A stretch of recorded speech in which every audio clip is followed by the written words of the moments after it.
This article contains affiliate links. We will receive a commission on any sales we generate from it.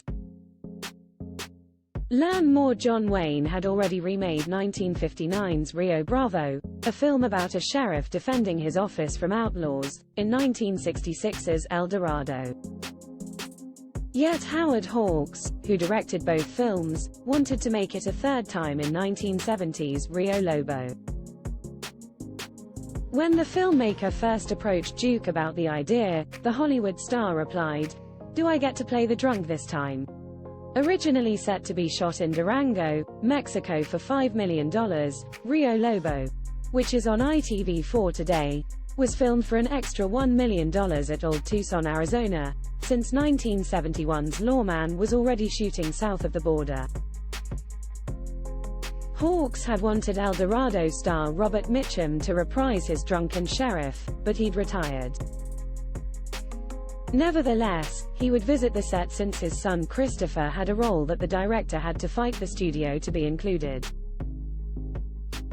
At this point in his career, the 62-year-old Wayne was in poor health, having had a cancerous lung removed just a few years earlier.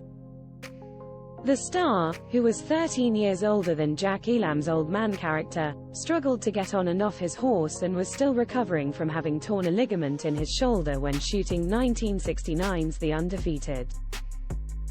Wayne's fight scene with Victor French had to be filmed very carefully, with most of the shots that were used being with his double. Much of the scrap took place off-camera, with only sounds of the scuffling being heard. His Rio Lobo co-star Jennifer O'Neill remembered how Duke struggled to carry her up the stairs. In an interview in the video below, she said, "He became just completely exhausted, he really struggled through it."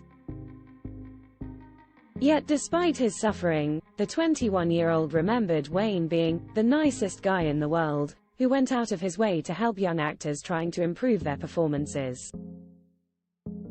However, she couldn't say the same for director Hawks.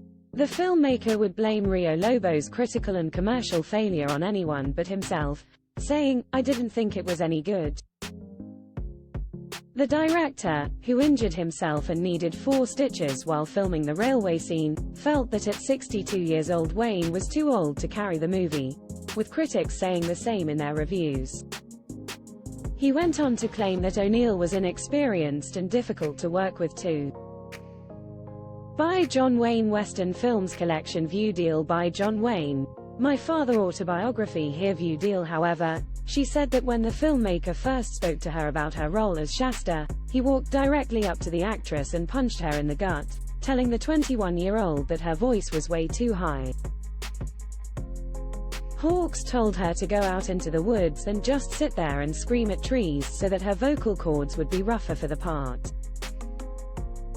O'Neill said Hawks' punch hurt her after the director really thumped her with intent. The actress also claimed he said he'd make her a star if she signed up for 3 movies, even though Rio Lobo would be his last. Since she declined, the filmmaker's feelings toward her changed and he treated her poorly on set. She even alleged that Hawks said he would ruin her career. During filming, the 21-year-old felt that the director's mental faculties weren't entirely in working order, which could explain some of his nasty behavior. In fact, O'Neill shot one scene wearing a false mustache as a joke, which Hawks completely missed even after yelling "cut."